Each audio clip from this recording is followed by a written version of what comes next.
좋은 날입니다. 이렇게 성도님들을 이렇게 볼 수 있어서 감사하고, 또 겨울이라는 사실이 이렇게 눈이 내리는 것을 보니까 겨울이구나라는 생각이 좀 들었어요. 저는 어렸을 때 이제 서울에 와서 살았지만 그래도 시골에서 지냈던 기억들이 종종 납니다. 눈이 많이 쌓이는 것들, 눈이 내리면서 눈싸움하고, 그리고 또 형들이 이렇게 꼬셔가지고 유혹을 당해서 남의 집 가서 겨울날 양파 이렇게 땅속에 묻어진 거, 그게 뭐가 맛있다고 이렇게 꺼내서 먹고, 그 눈을 먹고 했던 그런 시절이 좀 기억이 나요. 우리 아이들은 그런 것들을 경험할 수 없어가지고 좀 아쉬워요. 드넓은 이렇게 들판 같은데 눈이 퍽퍽 내릴 때 이게 막 그냥 신을 신고 딱 가면 그냥 이만큼 쑥 빠지는 그런 어떠한 자연의 어떤 풍경들, 그런 것들이 좀 그리울 때가 있어요. 오늘 눈을 보면서 잠시 그런 생각이 들었습니다. 기회가 되면 날 잡아서 한번 코로나 종식되고 원성도가 가서 좀 뒹굴고 그러면 좋겠다 싶은데, 아멘을 안 하시는 거 보니까 싫은가 보다 생각도 들고. 드러난 하나님의 비밀 5번째인데요. 언제 끝날까 우리 마음속에 생각을 하시는 분들이 있는데, 제가 아마 2번 정도 하면 이제 12절 끝나지 않을까 싶어요. 계획된 건 없었어요. 그냥 단번에 7절에서 12절까지 한 번의 말씀을 끝낼까도 생각을 했는데, 제 성격상 그게 안 되더라고요. 한 절 한 절 해야 직성이 풀리는 성격이어서 언제나 그것을 벗어날 수 있을까 생각이 되지만, 그래도 3장 왔습니다. 좀만 지나가면 6장까지 끝나고 나면 구약으로 가겠습니다. 구약 성경 말씀을 이제 나누려고 합니다. 여러분, 은혜로운 하나님께서 바울에게 구원이라는 귀중한 선물을 주셨어요. 그 선물 안에는 하나님의 일꾼됨, 부르심, 선택, 예정, 모든 것이 포함되어 있는 것입니다. 한마디로 말하면 복음을 주신 거예요. 바울이 복음을 만난 후에 여러분, 은혜에 사로잡혀서 살아가는 자가 되었습니다. 여러분, 은혜라는 것이 뭐라고 말씀드렸습니까? 받을 만한 자격이 없는데 그 사람에게 베푸시는 하나님의 호의다, 그것이 긍휼이다, 자비다, 헤세드다라는 것이 은혜라고 말씀을 드렸습니다. 자격이 없는 바울에게 하나님께서 찾아오셨어요. 그리고 그를 적대자였던 그의 삶 가운데 주님이 간섭하여 주시고 그를 하나님의 사람으로 변화시켜 주셨습니다. 그래서 바울은 여러분, 늘 평생 동안 하나님께서 나에게 찾아오셨구나, 나의 인생의 가장 큰 복은 내가 예수님을 만난 것이다, 그리고 또 한편으로는 자신이 바로 하나님의 은혜의 증거라는 사실을 잊지 않았습니다. 무슨 말씀이냐면, 자기 자신은 하나님이 부르셨고 은혜를 주신 것은 그 삶 자체가 은혜의 삶을 살고 그리스도를 증거하는 삶을 살라고 주셨다는 사실을 한 번도 잊고 산 적이 없다라는 거예요. 그러므로 여러분, 우리는 바울의 삶을 통해서 무엇을 알아야 되냐면, 바울이 참 위대하고 대단하고 능력 있고 학벌 좋다, 그런 것이 아니라 그 속에서 역사하시는 그 하나님이 얼마나 위대하고, 그 속에서 역사하시는 하나님의 그 크신 사랑이 얼마나 큰지, 그래서 잘못 곁길로 나가는 그 인생 가운데 찾아오셔서 그 인생을 하나님의 손에 붙잡힌 바 되도록 만드신 그 놀라운 하나님을 우리들이 만나야 되는 거예요. 여러분, 성경에 있는 수많은 인물들도 그렇습니다. 성경을 읽다 보면 우리는 좌절할 때가 많죠. 어떻게 그렇게 그런 삶을 살 수 있을까? 어떻게 하면 저러한 삶을 살 수 있을까라고 생각되지만, 그런 하나님께서 성경 안에 인물들을 써놓은 이유는 우리와 똑같은 사람이라는 거예요. 우리와 똑같이 넘어진다는 거예요. 우리와 똑같이 실패한다는 거예요. 그런데 그 실패한 인생 가운데 어느 날 하나님이 찾아와 주셔서 마음에 합한 자다, 온유한 자다라고 칭해 주시며 그를 하나님의 사람으로 만들어 주셔서 그 삶 자체가 구원의 메시지를 담고 있다는 거예요. 사랑하는 성도 여러분, 저와 여러분 하나님께서 불러주신 줄로 믿고 선택해 주신 줄로 믿습니다. 그 이유가 뭐냐면, 여러분 삶 자체가 여러분 삶 자체가 구원의 메시지를 담으라고 저희를 불러주셨다는 것입니다. 여러분, 복음을 만나면, 그리스도를 알면 알수록 과거에 연약했던 부분들, 부족했던 부분들, 한없이 미련하고 어리석었던 삶들로 인하여 오히려 예수 그리스도의 은혜가 얼마나 큰지를, 위대한지를 우리에게 알려주신다는 것이죠. 여러분, 우리의 과거의 삶을 보면서 지금의 삶이 훨씬 더 풍족해지고 하나님을 알아가는 기쁨이 넘치고 더 넓어지고 깊어지는 삶 가운데 왜 과거의 것들을 잊지 말라라고 말씀하시냐면, 그때 우리의 실패했던 모습들과 연약했던 모습들을 통해서 하나님이 얼마나 위대하신가를 드러내기 위함입니다. 그러니까 하나님은 늘 주인공이 되셔야 되는 거예요. 여러분, 이 세상에 주인공이 너무 많아서 문제인 거예요. 자기 자신이 잘났고 자기 자신이 드러나고 싶고 자기 자신이 인정받고 싶어서 뭔가 권력을 잡고 싶어서, 여러분, 그러다 보니까 사회가 망가지고 문화가 망가지고 모든 것이 망가지는 거예요. 그러나 하나님이 주인공이 되고 우리가 조연이 되면 하나님만이 높임을 받고 주인공이 원하는 대로 우리가 이 땅에서 쓰임받다가 가면 될 뿐입니다. 어떤 사람은 30세에 쓰임받고 가는 것이고요, 어떤 사람은 70세에 쓰임받고 가는 것이고요, 어떤 사람은 갓 태어났지만 어떤 이유를 모르지만 그럼에도 불구하고 그 시간만큼은 하나님의 손에 붙들렸다가 하나님 품에 안긴 거라고 저는 생각합니다. 그러므로 바울은 선명하게 자신의 삶을 통해서 일하시는 하나님이 누구신지를 분명하게 깨달았어요. 경험했어요. 그런데 그 깨닫는 데서 그치지 않았다는 거예요. 오늘 8절 말씀에 바울이 이방인들에게 전하고 싶었던 메시지가 있습니다. 8절 한번 읽을까요? 모든 성도 중에 지극히 작은 자보다 더 작은 나에게 이 은혜를 주신 것은 측량할 수 없는 그리스도의 풍성함을 이방인에게 전하게 하시고. 여러분, 골로새서 1장 28절로 29절에 보면 이런 말씀이 나와요. 우리가 그를 전파하여 각 사람에 권하고 모든 지혜로 각 사람을 가르침은 각 사람을 그리스도 안에서 완전한 자로 세우려 함이니, 이를 위하여 나도 내 속에서 능력으로 역사하시는 이의 역사를 따라 힘을 다하여 수고하노라. 하나님께서 바울을 여러분 변화시킨 이유가 무엇입니까? 그리고 바울이 변화된 다음에 예수님을 만난 다음에 그가 수고하고 애쓰고 힘을 다해서 하고자 했던 것이 무엇입니까? 그것이 8절이에요. 8절에 뭐라고 말합니까? 측량할 수 없는 그리스도의 풍성함을 이방인들에게 전하라고 불렀다는 것을 바울은 깨달았어요. 그러니까 바울은요, 무엇을 전하라고 하나님께서 부르신 거냐면 그리스도의 풍성한 복음을 이방인에게 전하라고 하나님께서 부르셨다는 거죠. 하나님께서 바울에게 은혜를 주신 것도 이것 때문이에요. 아브라함에게 주셨던 약속이 무엇입니까? 본토 친척 아비의 집을 떠나서, 그리고 내가 너에게 줄 땅으로 가서 모든 민족이 너로 말미암아 복을 받고 너가 복의 근원이 될 것이다. 그 복의 근원은 예수 그리스도를 뜻하는 거죠. 그래서 여러분, 예수 그리스도가 이방인들 가운데 복음이 전파되고 그리고 이방인들조차 그리스도를 받아들임으로 말미암아 유대인에게 속하는 유대인들이 누렸던 그 신령한 복들을 누리라고 그 약속을 해주셨는데, 그 약속이 어떻게 이루어졌어요? 바울을 통해서 이루어진 것입니다. 여러분, 바울 안에는 어떻게 힘을 다하고 수고를 했었던 그러한 은혜가 그에게 있었을까요?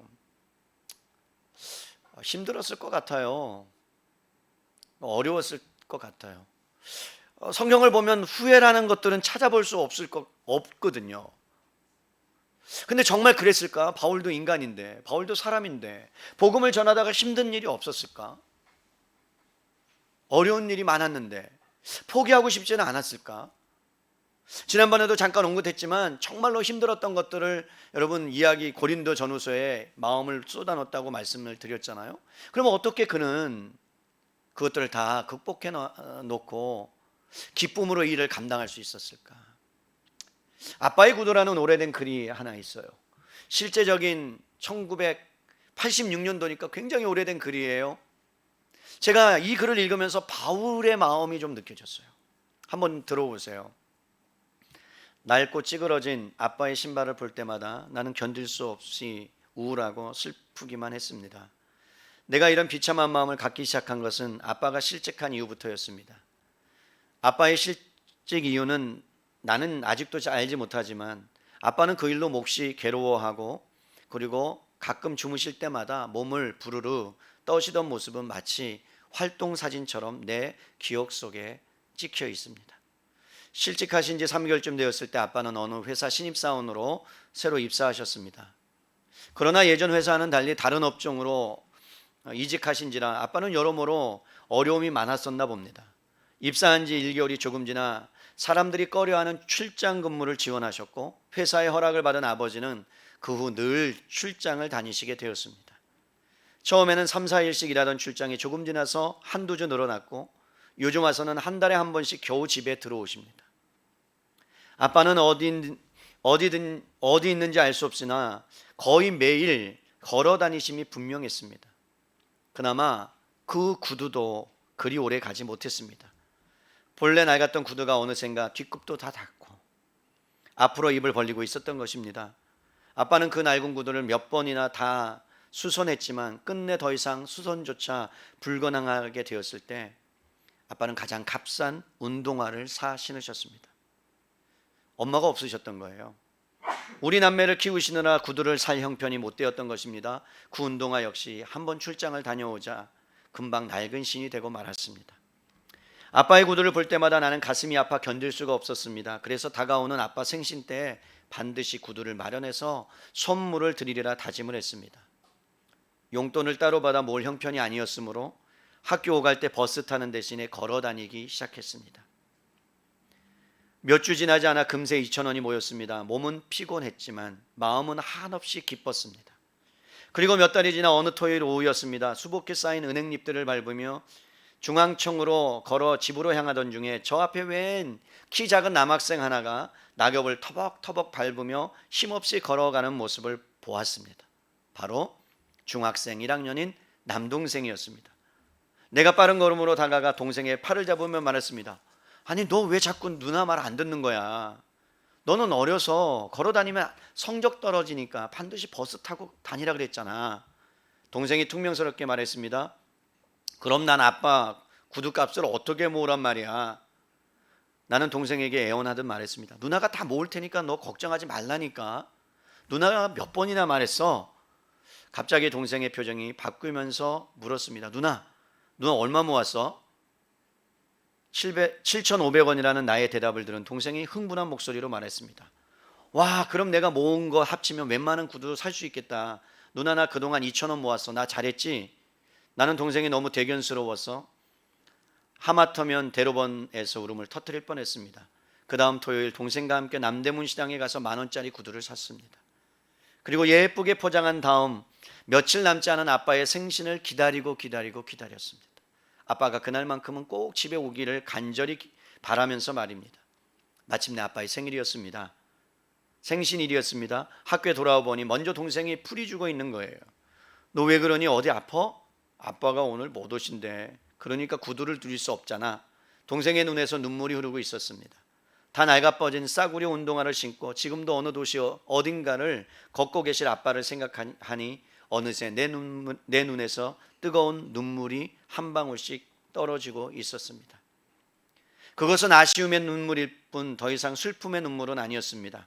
우리에게는 아빠에게 드릴 새 구두가 있었기 때문입니다.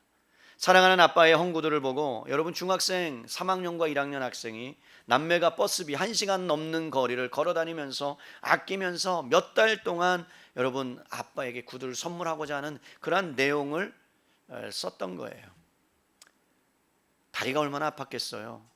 겨울 때 얼마나 추웠겠어요. 자기가 먹고 싶은 게 얼마나 많았겠어요. 저는 기억이 정말로 안 나는데 가족 모임이 있었어요. 아버지 기일이라. 근데 저희 작은 누나가 그러는 거예요. 야, 내가 너를 어렸을 때 학교에 데리고 다니는 거 기억나? 난 기억 안 나거든요. 내가 갔지. 뭘 날 데리고 가? 우리 큰 누나는 날 업어서 키웠대요. 난 업힌 적 없는데. 그런데 하는 말이 어디를 지나가면 꼭 붕어빵을 사달라고 그랬대, 내가. 근데 돈이 없으니까 이걸 사줄 수 있어야 되는데 그 사주지 못하는 마음이 너무나 아팠다는 거예요.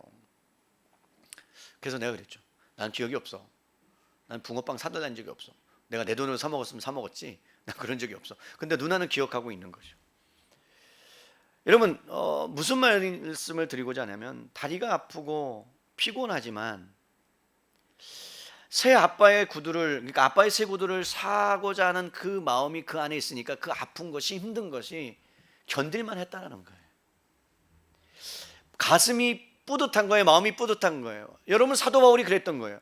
하나님 아버지가 지금 바울을 통해서 그리스도의 복음을 전함에 있어서 그 복음이 얼마나 위대한지, 얼마나 놀라운지, 얼마나 영광스러운지를 사도 바울이 아니까 때로는 그 길을 가는데 강도도 만나고요, 그 길을 가는데 물도 건너야 되고요, 그 길을 가는데 때로는 먹을 것이 없어서 힘들고 고통스러울 때라도 내가 가야 될 분명한 목적지가 있고 그 목적지를 향하여 가면 하나님 아버지가 너무나도 기뻐하신다는 것을 마음속에 너무나 알았기 때문에 그는 그 고통 가운데 풍성함을 누릴 수 있었고 그리고 기뻐할 수 있었다는 것을 오늘 바울이 우리에게 말씀해 주고 있는 거예요.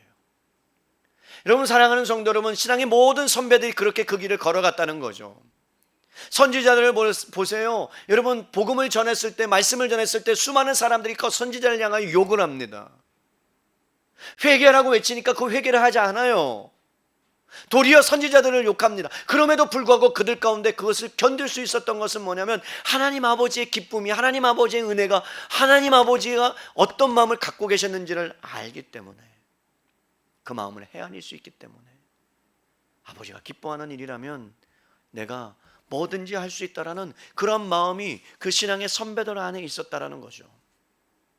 여러분, 예수님을 믿고 나서 대부분의 성도님들 마음 가운데 예수님을 믿으면 삶의 모든 부분들이 풍성해진다라는 말씀들을 우리가 설교를 통해서 들어왔을 겁니다. 저도 많이 들었어요. 예수님 믿으면 풍성해진다는 거예요. 예수님 믿으면 잘 된다는 거예요. 예수님 믿으면 없던 떡도 생긴다는 거예요. 그러니까 교회에 와봐라 그러는 거죠. 예, 그럴 때도 있는 것 같아요. 그런데 여러분, 정말로 예수님을 믿으면 삶이 여러분 안에 풍성해집니까? 여러분 안에 질병이 있는데 질병이 그냥 온데간데 없고 사라집니까? 여러분, 예수님을 믿으면 정말로 어려운 가운데 있는데 그 환경이 갑작스럽게 바뀌어서 막 그냥 뒤집어지고 놀라운 일이 일어납니까? 일어나는 분들도 있더라고요. 일반적으로 생각하는, 여러분, 성경에서 말하는, 그리스도인들이 생각하는 풍성은 성경에서 말하는 풍성이 아니라는 거예요. 만약에 그랬다면 여러분, 사도 바울의 삶을 보세요. 진짜 풍성한 삶이었나요?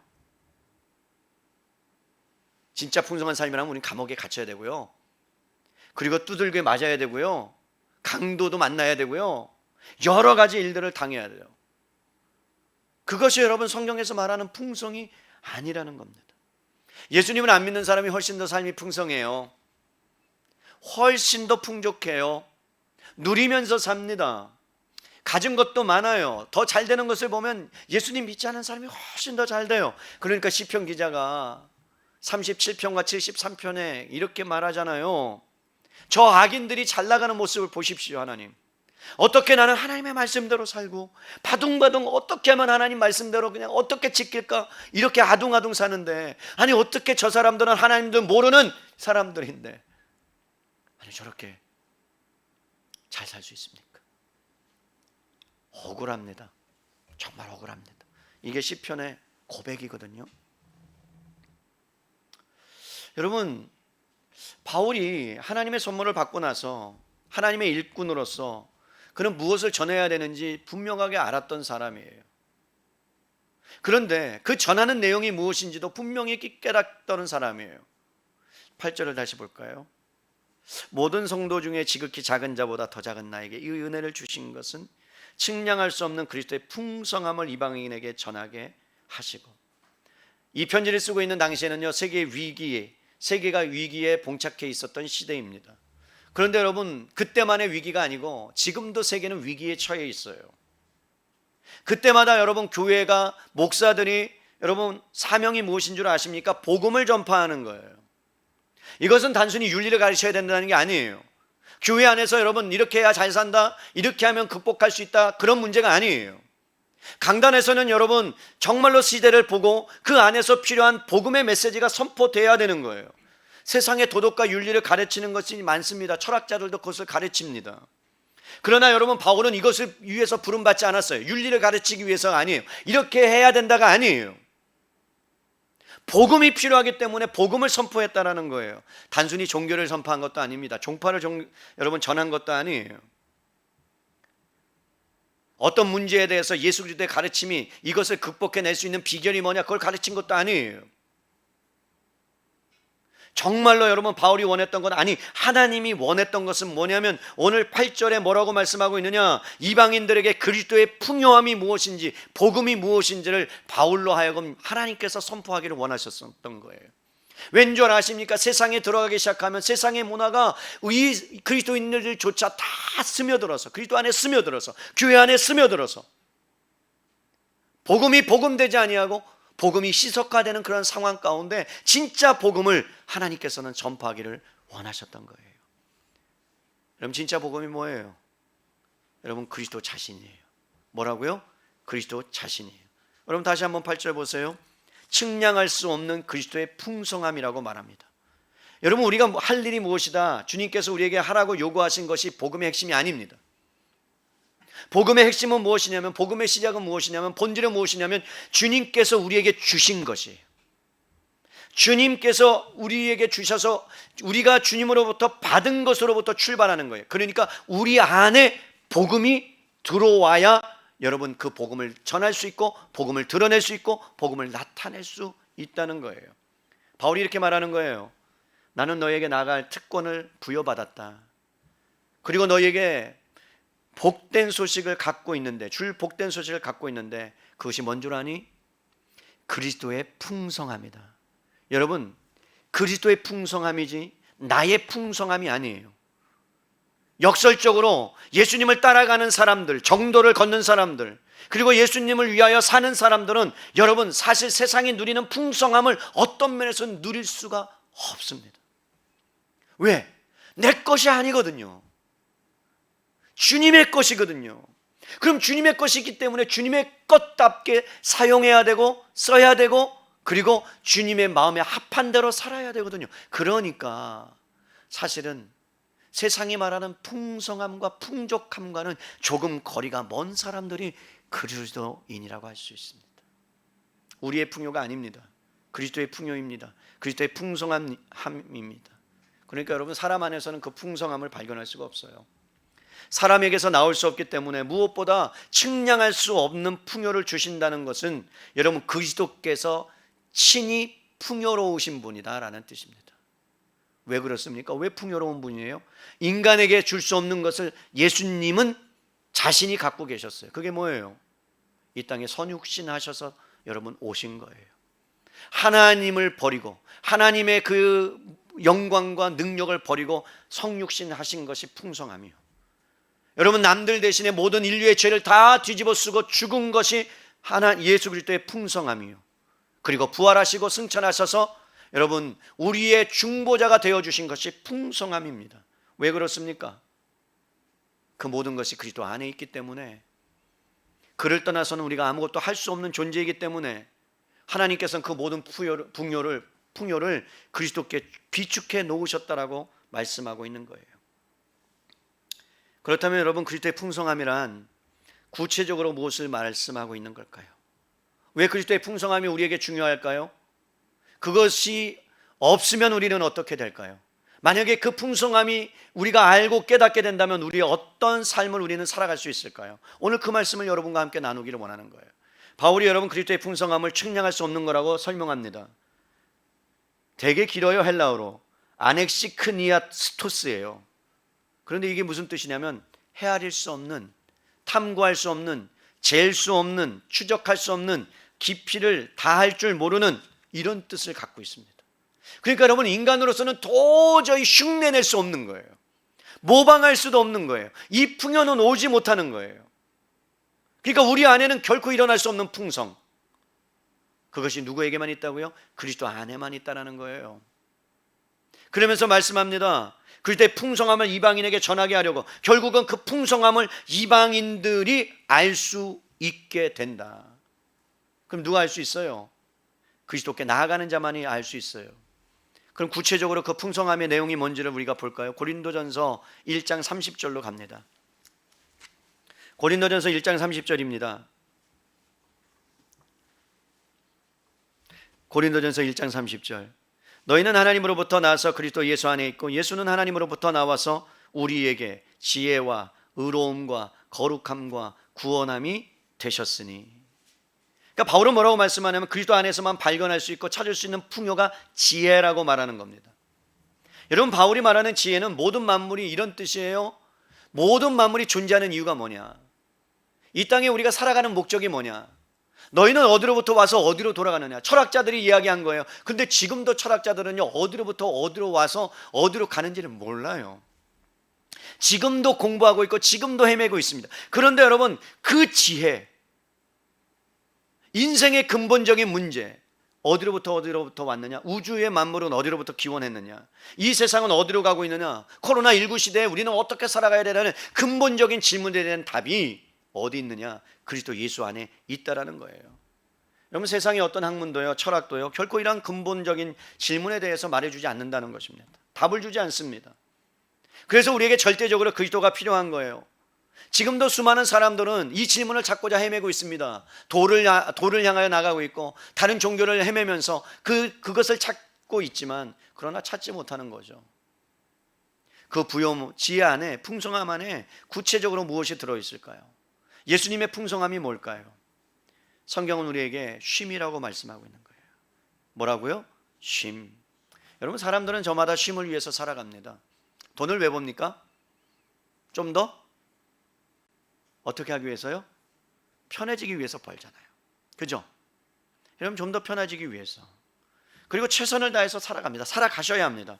하지만 어떻습니까? 정말 쉼을 얻고 계십니까? 여러분, 정말로 여러분 안에 진정한 쉼을 얻고 계십니까? 성경은 이렇게 말씀합니다. 죄의 문제가 해결되지 않으면 사람은 결코 쉼을 누리지 못한다는 겁니다. 안식을 누릴 수 없답니다. 그래서 여러분, 죄가 있는 한 쉼을 누릴 수 없기 때문에 예수님께서 진정한 쉼을 주기 위해서 이 땅에 오셨다는 거예요. 마태복음 11장 28절에 뭐라고 말씀합니까? 수고하고 무거운 짐진 자들아 다 내게로 오라. 내가 너희를 뭐하리라? 쉬게 하리라. 여기서 쉬다라는 말은요, 영혼에 쓰는 단어예요. 그러니까 여러분, 사람들은 영혼이 안식을 갈망하도록 하나님께서 만드셨다는 거예요. 그러니까 영혼이 안식을 누리지 못하면 이 땅 가운데 육체적으로는 편히 쉬는 것 같아도요, 그리고 쉼을 누리는 것 같아도요, 의지는 때로는 노력하는 걸 좋아하고 몸은 큰 도전이 주는 것, 기쁨을 안고 정신은 때로는 집중력을 발휘하며 살아간다 할지라도 그 사람은 쉼이 없는 사람이래요. 왜요? 영혼이 안식을 취하지 못하기 때문이라고 성경은 말씀하고 있습니다. 왜냐하면 여러분, 나무는 땅에 머물러야 되듯이 인간은 하나님 안에 머물러야지만 쉼을 얻을 수 있는 거예요. 여러분, 잘 보세요. 여러분이 주변에 정말로 잘 되는 사람들, 그리고 잘 사는 사람들, 그리고 좋다라고 하는 사람들, 여러분이 부러워하는 사람들을 잘 보세요. 그들과 대하다 보면 한 가지 공통적으로 느낄 수 있는 게 뭔 줄 아십니까? 뭔가 그 삶 가운데 해결되지 않은 어떠한 문제를 늘 안고 살아간다는 거예요. 평안한 사람은 거의 없어요. 그래서 그것 때문에 고민합니다. 그것 때문에 아파합니다. 그것 때문에 힘들어합니다. 근데 진정한 쉼을 누릴 수 있는 것은 그 문제가 해결되면 될 것 같은데 그 문제가 해결되면 또 다른 문제가 그를 엄습합니다. 그래서 성경은 말씀하는 거예요. 예수님의 풍성함이 뭔 줄 아느냐? 쉼이다, 안식이다. 그 안에 들어가야지만 너희가 참된 안식을 누릴 수 있다라고 말씀하고 있는 거죠. 돈이 많으냐 적으냐의 문제가 아니에요. 많이 갖고 있어도 쉼을 못 갖고요, 적게 갖고 있어도 쉼을 누릴 수 있어요. 우리는 많이 갖고 쉼을 누리면 좋겠죠. 아멘. 이런 거 좋아하죠. 그죠? 그런 거죠.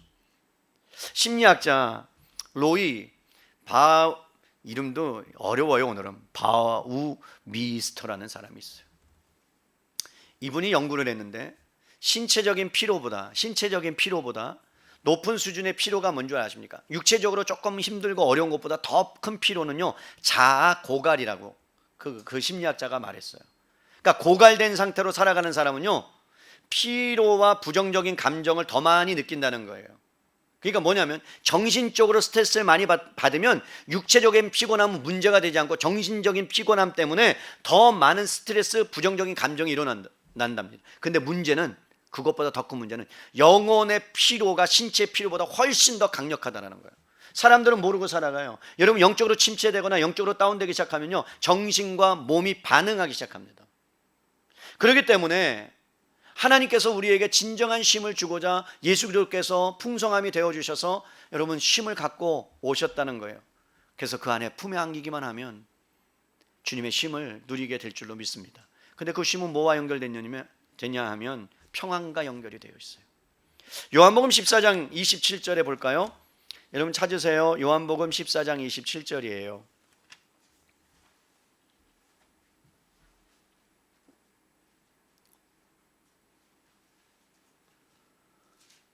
제가 읽어드립니다. 요한복음 14장 27절 평안을 너희에게 끼치노니 곧 나의 평안을 너희에게 주노라. 내가 너희에게 주는 것은 세상에 주는 것과 같이 아니하니라. 너희는 마음에 근심하지도 말고 두려워하지도 말라. 지금 제자들이 예수님이 이제 떠나신다고 말씀하고 죽으신다고 말씀하니까 두려움이 엄습했습니다. 왜 그랬을까요? 여러분 3년 반이라는 시간 동안 정말 많이 애쓰면서 쫓아다녔거든요. 집과 전토를 다 버렸거든요. 이 성경의 표현으로 하면 모든 것을 다 바쳤거든요. 올인 했어요. 그런데 뭐라 그래요? 갑자기 내가 너 떠난다. 그러니까 여러분 억장이 무너지는 거예요. 아니 나를 떠난다고? 어떻게 그럴 수 있지? 그러면서 예수님이 뭐라고 말씀하세요? 그들에게 평안을 너에게 끼치노니 곧 나의 평안을 너에게 주노라. 이런 그 평안은 누구에게 속했다는 거예요? 예수님에게서만 나온다는 거예요. 그런데 이 평안은 세상이 주는 것과 같이 아니하다. 여러분 보세요. 전쟁이 나면 우리는 여러분 평안이 사라지잖아요. 그죠?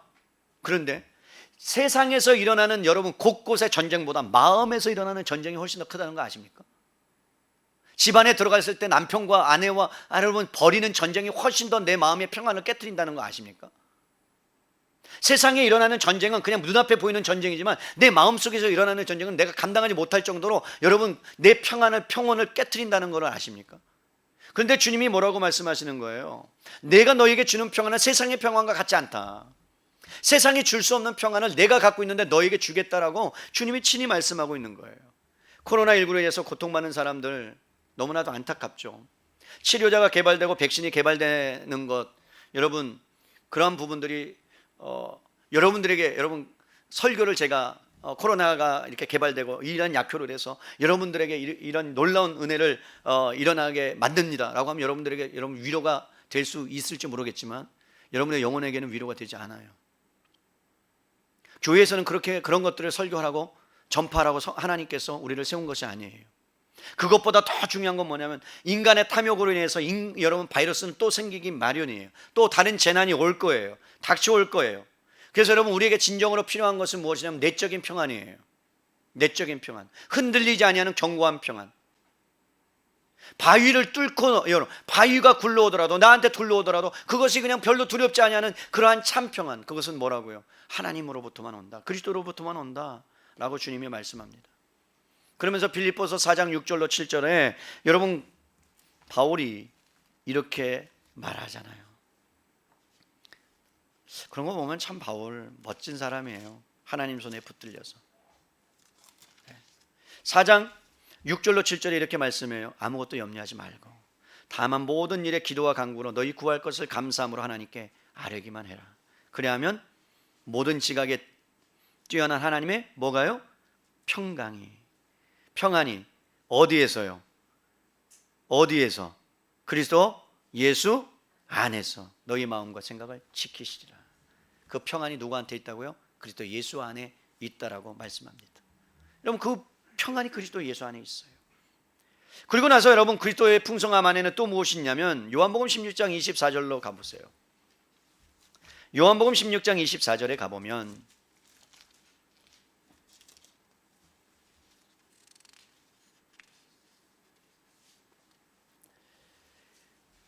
요한복음 16장 24절이에요. 16장 24절 제가 읽어드립니다. 지금까지는 너희가 내 이름으로 아무것도 구하지 아니하였으나 구하라 그리하면 받으리니 너희 기쁨이 뭐하리라? 충만하리라. 여러분 여기서 말하는 충만은요 덮고도 남을 만한 기쁨이에요. 주체하지 않을 만한 기쁨이에요. 덩실덩실 춤추는 기쁨이에요. 근데 이것이 계속해서 솟아나는 거예요. 샘물처럼. 우리 안에 그런 게 있을 수 있습니까? 여러분 이제 대학 입시를 끝나고 나서 이제 누군가 합격하면 우리 기뻐요, 안 기뻐요? 안 기뻐요? 기뻐요. 그거 오래 가요, 안 가요? 안 가요. 왜 안 가요? 등록금 내놓으라 하잖아요. 금방 가셔요. 뭐 등록금만 내놓으라 그래요? 용돈도 달라고 그래. 지가 벌어서 써야지. 난 절대 안 줘요, 용돈. 네가 벌어서 써라. 훔치지만 말고 정당하게 벌어서. 그게 정상인데 금방 기쁨이 가셔요. 없어져요. 좋을 것 같지만. 그리고 또 뭐 결혼하고 좋은 남자 만났다고 막 기뻐요. 엄마 애기 낳았어. 이제 와서 좀 돌봐주세요. 여기 맡겨놓고 가. 그럼 기뻐요? 팔다리 쑤시고 힘들어요. 진짜 기쁨은 어디로 오느냐? 잠시 이 땅에 살아가면서 하나님이 주신 기쁨이 있지만 정말로 진정한 기쁨은 주님 안에서 주님이 주시는 기쁨밖에 없다라고 우리에게 말씀하는 거예요. 너희가 구하면 줄게. 구하지 않는 것 때문에 너희가 못 받는 거야. 세상을 보면 기쁨이 있습니까? 아니에요. 거의 없어요. 그런데 주님 안에 있으면 그 기쁨을 누릴 수 있다는 거예요. 여러분, 야고보서 1장 5절에는 우리가 잘 아는 말씀대로 누구든지 지혜가 부족하거든 모든 사람에게 후히 주시고 꾸짖지 아니하시는 하나님께 구하면 내가 그 지혜 줄게. 여러분, 이 지혜는 무엇입니까? 세상을 분별하는 거예요. 어떤 상황 가운데 대처해 나갈 수 있는 지식이에요, 지혜예요, 분별력이에요. 예수님이 그것을 갖고 계셨어요. 여러분, 예수님의 대적자들은 예수님을 어떻게 하면 넘어뜨릴까 찾아옵니다. 그러니까 제자들하고 여러분 이삭 지나가다가 안식일에 이삭이 있어요. 그러니까 배고팠던 거죠. 이삭을 막 해갖고 먹었어요. 손 안 씻고 먹었다고 부정하다고 막 뭐라 그래요. 그러면서 예수님이 여러분 지혜가 있습니다. 그러니까 그 풍성하신 지혜로 뭐라고 말씀하시냐면 들어봐라. 지금 생명이 죽어가고 있는데 안식일이다. 당신의 물건이 당신이 키우던 돼지가 죽어가고 있는데 돼지면 부정한 거니까 동물이 죽어가고 있는데 그거 꺼내야 되니 말아야 되니? 이럼 꺼내야 돼요, 말아야 돼요? 살려야 되잖아요. 답을 못하는 거예요. 알고 있는데. 그러면서 또 뭐라고 말해요? 동전 하나를 갖고 와요. 이것을 가이사에게 드릴까요? 하나님에게 드릴까요? 그래요. 그러니까 지금 예수님을 시험하는 거예요. 그러니까 예수님의 지혜가 발동하세요. 그래서 뭐라 그래요? 가이사의 것은 가이사에게, 하나님의 것은 하나님에게.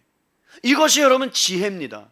그 보고가 예수님 안에 있다라는 거예요. 그렇다면 우리가 그 풍요함, 그리스도 안에 있는 풍요함을 우리가 얼마만큼 정말 누리고 사는가. 여러분, 빌립보서 그래서 4장 11절로 13절에 보면 바울이 그리스도의 풍성함을 알고 나서 이런 고백을 한 거라고 생각합니다. 빌립보서 4장 11절로 13절에 그는 이런 고백을 했던 이유가 그런 것 같아요. 알았다는 거예요. 4장 11절로 13절이에요. 내가 궁핍함으로 말하는 것이 아니니라. 궁핍해요 지금. 원래 지금 감옥에 있는데 뭘 여러분 궁핍하지 않겠어요? 근데 궁핍함으로 말하는 것이 아니니라. 어떠한 형편이든지 나는 자족하기를 배웠고 나는 비천에 처할 줄도 알고 풍부에 처할 줄도 알아. 이 모든 일 곧 배부름과 배고픔과 풍부와 궁핍에도 처할 줄 아는 일체의 비결을 배우노라. 내게 능력 주시는 자 안에서 내가 모든 것을 할 수 있느니라. 그때 풍요함을 그는 알았다는 거예요. 그러니까 배고픔도 알았지만 가난함도 알았지만 그것이 자신에게는 하등의 문제가 되지 않고 하나님 나라를 위해 복음을 전하는 일에 뭐라고요? 쓰임받는 계기요, 일이요, 수단이 되었다라고 말씀하고 있는 거예요.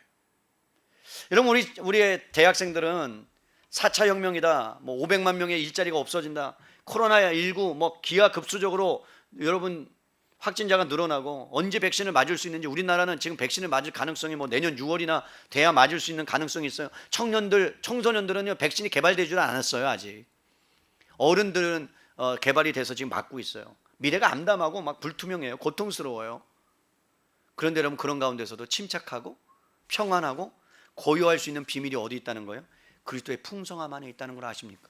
한 번은요 예수님께서 제자들에게 야, 나 이제 배 타고 저 건너편으로 가야 되겠다, 같이 가자 그러셨어요. 신나게 여러분 이제 배를 끌고 갑니다. 배 몇 척이 갑니다. 근데 예수님이 너무나 여러분 사역을 감당하시고 피곤하시니까 주무셨어요. 근데 갑자기 여러분 갈릴리 바다 호수에 막 풍랑이 일기 시작합니다. 그러니까 제자들이 막 혼비백산하는 거예요. 야, 이거 어떻게 하지? 괜찮아, 우리가 먼저 우리 어부잖아. 우리가 여기서 지금 잔뼈가 얼만데 난 여기 다 알아. 지금 풍랑이라는 거 곧 그칠 거야. 근데 그칠 생각을 안 하는 거예요.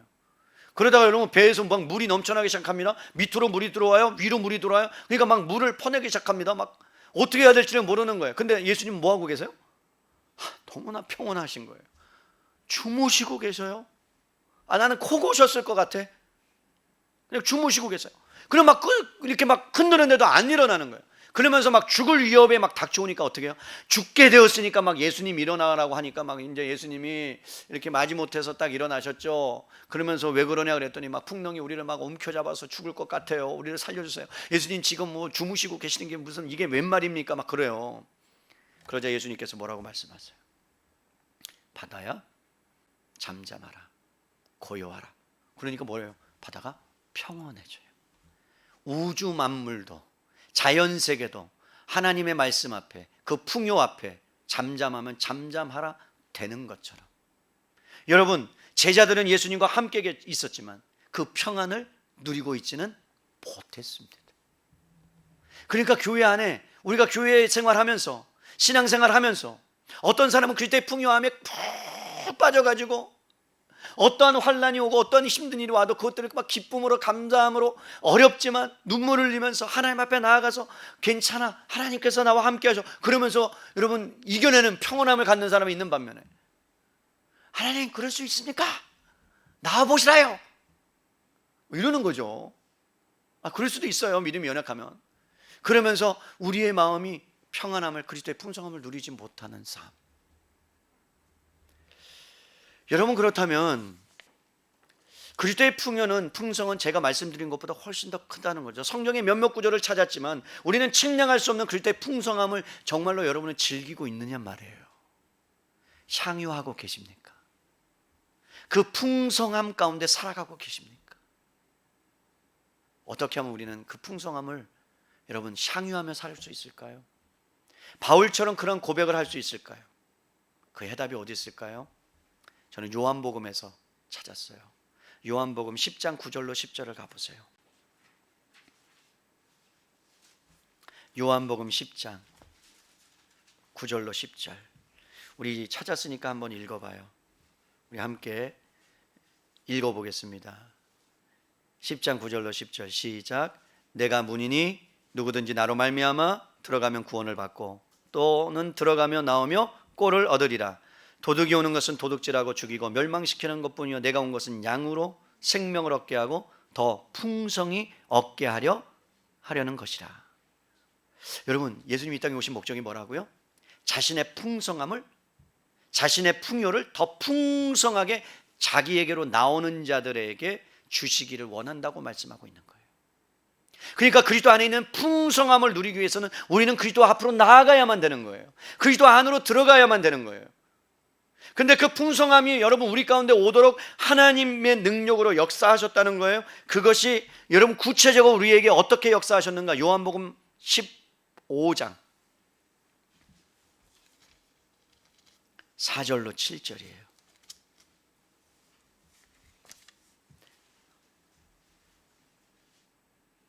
우리 함께 읽을까요? 4절에서 7절 시작. 내 안에 거하라, 나도 너희 안에 거하리라. 가지가 포도나무에 붙어있지 아니하면 스스로 열매를 맺을 수 없음 같이 너희도 내 안에 있지 아니하면 그러하리라. 나는 포도나무여 너희는 가지라. 그가 내 안에 내가 그 안에 거하면 사람이 열매를 많이 맺나니 나를 떠나서는 너희가 아무것도 할 수 없음이라. 사람이 내 안에 거하지 아니하면 가지처럼 밖에 버려져 마르나니 사람들이 그것을 모아다가 불에 던져 사르느니라. 너희가 내 안에 거하고 내 말이 너희 안에 거하면 무엇이든지 원하는 대로 구하라. 그리하면 이루리라. 여러분, 풍성함의 은혜를 누리는 비결이 뭐냐? 비밀이 뭐냐? 예수님은 그리스도 안에 거하라고 말씀합니다. 여러분, 그러면 예수님께서 성령님을 통해서, 성령님으로 우리에게 오셔서, 그리스도의 영이신 성령님이 우리에게 오셔서 영원토록 거하신다라고 말씀했는데, 그리스도 안에서 속죄함을 받고 구원함을 받는 모든 신자들에게 구원의 은혜를 주시는 동시에 성령님이 이미 우리 안에, 저와 여러분 안에 와 계신 줄로 믿습니다. 그러면 여러분, 성령님이 와 계시다는 의미는 뭐냐면 역사할 준비가 되어 있단 말이에요. 성령님께서 저와 여러분 안에 성령님이 와 있다는 얘기는 그리스도의 풍성함을 여러분들에게 줄 준비가 되어 있다는 거예요. 문제는 뭐냐면 나는 준비됐어, 너에게 줄 거야, 내가 풍성함을 갖고 와서 성령님을 보내줬어. 그런데 너희가 문제야 라는 거예요. 우리가 뭐가 문제예요? 볼까요? 4절 잘 보세요. 내 안에 뭐 하라고요? 거하라가 먼저예요. 여러분, 그리스도의 말씀이 우리 안에 살고 있고 그리고 우리 안에 거주하고 있다면, 성령님 활발하게 역사하셔서 그리스도의 말씀을 통해서 우리를 통해 증거하고 그 기능을 발휘하고자 한다면 충분하게 하나님은 역사하십니다. 그리고 우리 안에 거하고 계십니다. 한 번도 우리를 실망시킨 적이 없어요. 실패하신 적이 없어요. 지금도 여전히 우리가 주님을 떠나고 배반하고 도망갔을 때도 우리 안에 계셔요. 문제는 뭐냐? 우리가 주님의 안에 거하지 않는다는 게 문제예요. 저는 충격적인 거예요. 예수 그리스도가 있어요. 생명이 있어요. 그럼 여러분, 생명의 가지인 우리가, 여러분 그 가지가 생명 안에 붙어 있기 때문에 여러분 예수님을 떠나서는 아무것도 할 수 없기 때문에, 그래서 예수님 안에 있다는 말은 예수님 안에서 산다는 말이에요. 예수님 안에 살고 있다는 것은 예수님을 믿고 속죄함을 받았다, 중생함을 받았다 정도가 아닙니다. 우리는 거기서 끝나요. 구원 받았다로 끝나요. 그게 아니에요. 여러분, 그리스도 안에 거한다는 말은 무엇이냐면, 잘 이거 기억해서 다른 거 잊어버려도 좋아요. 거한다는 말은 그리스도의 사상이, 그리스도의 생각이, 그리스도의 도덕적인 성격과 그 거룩한 나라의 능력이 그 사람 안에 살아있어서 그리스도께서 생각하시는 것과 하나님이 계획하시는 것과 뜻하시는 것을 이제 그 예수님의 정서가, 예수님의 마음이 그 사람 안에서 재현되는 거예요. 뭐라고요? 재현되는 거예요. 거한다는 것은. 그러면 여러분 재현되면 어떻게 해요? 잘 보세요. 간단하죠. 그리스도의 풍성함이 있어요. 그 풍성함이 우리 안에 와 있어요. 이미 들어와 계셔요. 성령님은 역사할 준비를 하고 계세요. 일하실 준비를 하고 계세요. 그 풍성함을 우리에게 주기를 원하세요. 근데 우리가 어떻게 해야 된다고요? 그리스도 안에 거해야 돼요. 살아야 돼요. 그러면 어떤 현상이 일어난다고요?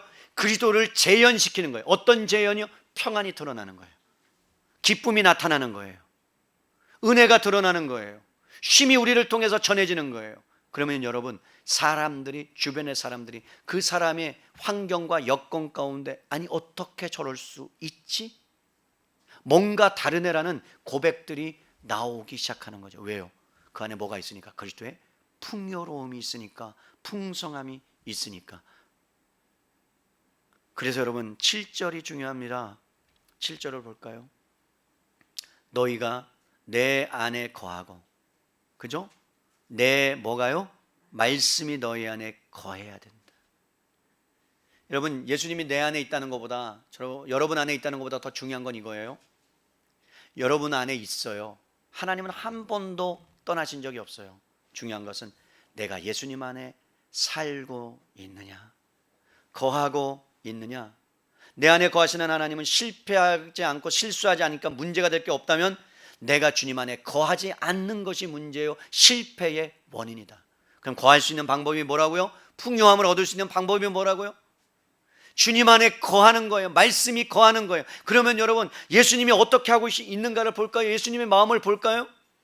요한계시록 3장 20절에 예수님이 여러분들을 향하여 그 풍성함을 주시기 위한 그 하나님의 마음을 좀 알까요? 3장 20절 요한계시록. 볼지어다 내가 문 밖에 서서 두드리노니 누구든지 내 음성을 듣고 문을 열면 내가 그에게로 들어가 그와 더불어 먹고 그는 나와 더불어 먹으리라. 여러분, 이 말씀은 불신자 전도를 위해서 사용되는 구절이 아닙니다. 라오디게아 교회에게 편지하노니 내가 너의 행위를 안다. 너는 부자라고 생각하는데 너는 부유한 자가 아니야. 풍요한 자가 아니야. 너는 많이 가졌다고 풍요하다고 착각하고 있어. 교회가 잘 되는 것이 풍요가 아니야. 네 안에 그리스도의 풍성함이 있어야 풍요라고 지금 말하는 거예요. 그러면서 뭐라고 말한다고요? 내가 문 밖에서 기다린다. 제발 문을 열고 들어와. 그러면 내 있는 풍성함 다 줄게. 그게 지금 예수님의 마음이라는 거예요. 그게 풍성함이라는 거예요. 사랑하는 성도 여러분, 문 밖에 서서 주님이 말씀하십니다. 내 음성을 듣잖아. 그럼 문을 열고, 그러면 내가 너에 들어가고 너가 내 안에 들어가서 그 풍성한 은혜를 누리면서 고요한 가운데 태풍이 와도 그 눈의 핵심 가운데 들어가면 잠잠한 것처럼 넌 그런 은혜를 누리면서 살 수 있어. 문제는 주님께 있는 것이 아니라 너에게 있는 거야. 그래서 주님이 오늘 초청하고 계시는 겁니다. 사랑하는 성도 여러분, 말씀을 정리해요. 예수님은 지금도 늘 기다리고 계십니다. 한 번도 우리를 배반시킨 적이 없습니다. 실망시킨 적이 없습니다. 우리 안에 지금도 여전히 내가 죄를 짓는 그 순간에도 주님은 내 안에 계십니다. 잠잠할 뿐입니다. 그때 우리가 해야 되는 건 뭐예요? 문을 박차고 일어나서 들어가서 그와 함께 거하는 거예요. 제가 가끔 예화 들잖아요. 아이들한테 나가! 집 나가! 그러면 어떻게 해야 된다고요? 아버지 감사합니다. 저에게 주신 말씀인 줄 알고 순종하며 감사. 그래야 됩니까? 아니잖아요. 악착같이 어떻게 해야 돼요? 문 붙잡고, 예? 난 못 들어오게 막고, 걔는 열라고 그러고. 그러면 여러분 어떻게 한 10분 있다가 아버지는 어떻게 해줘야 돼? 지는 것처럼 열어줘야죠. 저는 안 그래요. 그냥 꽉 닫아버려. 비밀번호 바꿔버려. 뭐 들어오지 마. 그러면 안 되는 거죠. 그죠? 그러면 안 되는 거죠. 하나님 아버지가 지금 예수님이 문을 열어놓고 기다리고 계시는데 붙잡고 있겠습니까? 아니에요. 활짝 열어놓고 있어요. 근데 내가 문을 안 여는 거예요. 거기 가서 말씀대로 살고 말씀대로 순종하면 그 풍성함을 누릴 수 있는데 그렇지 않은 거예요.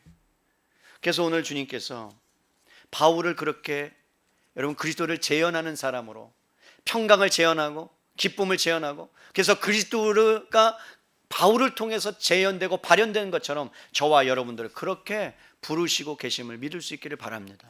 그래서 이방인들에게 뭐라고 측량할 수 없는 그리스도의 풍성함을 너희에게 전하도록 내가 부름을 받았다.